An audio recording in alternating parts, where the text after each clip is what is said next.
The program is Peter Schiff from Euro Pacific Capital. And Peter, we're going to do something different today rather than talk about the economy. Let's talk about your possible run for the Senate. Before we do that, just a couple questions. You and I believe in a lot of similar things. We believe in free markets, a sound currency. We believe in capitalism, very minimal government involvement in the economy. These are the things that we believe in. Now, it's my understanding you're thinking if you're running for the Republican Party. But, Peter, I don't know whether it's the Republican Party or the Democratic Party that believes in any of those things anymore. Why not run as an independent? Well, the main reason that I really wouldn't want to run as an independent is because I actually want to win. I mean, I'm not just running for an academic exercise.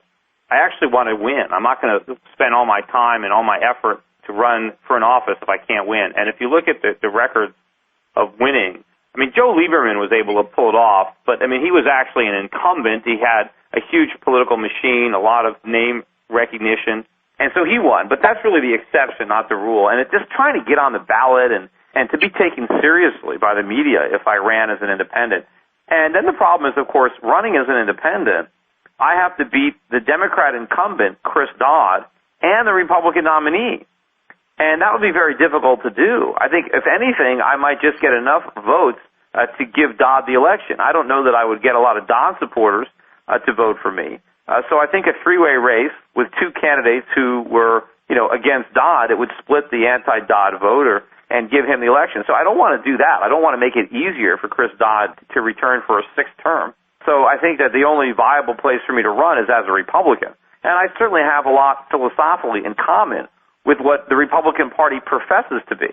Maybe not what they actually are when they're in office, but their platform, what they run on, what a lot of the Republicans believe in, it's what I believe in. And if you look at Barry Goldwater, if you look at Ronald Reagan, I'm certainly a Republican in the tradition of those two presidents. I'm not really a Republican in the tradition of George Bush, and I'm certainly not a Republican in the tradition of all the Republicans that are currently in the Senate, who voted for the bailouts and who voted for the stimulus.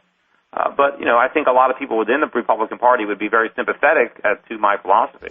Let's talk about, so if you're going to run for the Republican Party, there's some big money that's thinking of running for the Republican seat. So you're going to be up against some big money. Now, you've put in $50,000 of your own money. You've raised about $820,000. Congratulations, by the way, on that figure. Right. I'm looking at my website right now, shiftforsenate.com, and the total is $875,000 and change as we speak, which is actually, I've raised that in less than a month. Now, one of my opponents, the leader in the race, Rob Simmons, who's a former congressman, he reported that in the second quarter of this year, he raised a record $745,000 in one quarter. That was a record for the state in a quarter. I beat that in under a month without even being a candidate. So obviously I've got a lot of support out there, and I think I'm going to continue to get support. And for anybody who's listening to this that wants to donate to my potential campaign, and I've mentioned that for some reason if I choose not to run, I will be returning all the donations. So you don't have to worry that, hey, I'm going to donate and he's not going to run. If I don't run, you get the money back. But it's very probable that I will make an announcement within a couple of weeks. But if you want to help me get over $1 million, you can go to, shiftforsenate.com and make a contribution. Let's talk about that campaign. Let's say that you raise the money, you announce your candidacy for the Republican seat, and you're running against Chris Dodd, an entrenched politician who has, although I think he defeated the latest ethic charges, has not been very popular due to a lot of problems involving ethics. The Democratic machine is going to come against you. The president will be behind him. And how do you overcome that? Well, look, I think that beating Dodd will be easier than beating the other Republicans for the Republican nomination. I think Dodd is a very good candidate for me to run against. I think he's very damaged. First of all, he's been in the Senate his entire life. He started when he was 30 years old in the House of Representatives. He did 3 terms. Then he went to the Senate.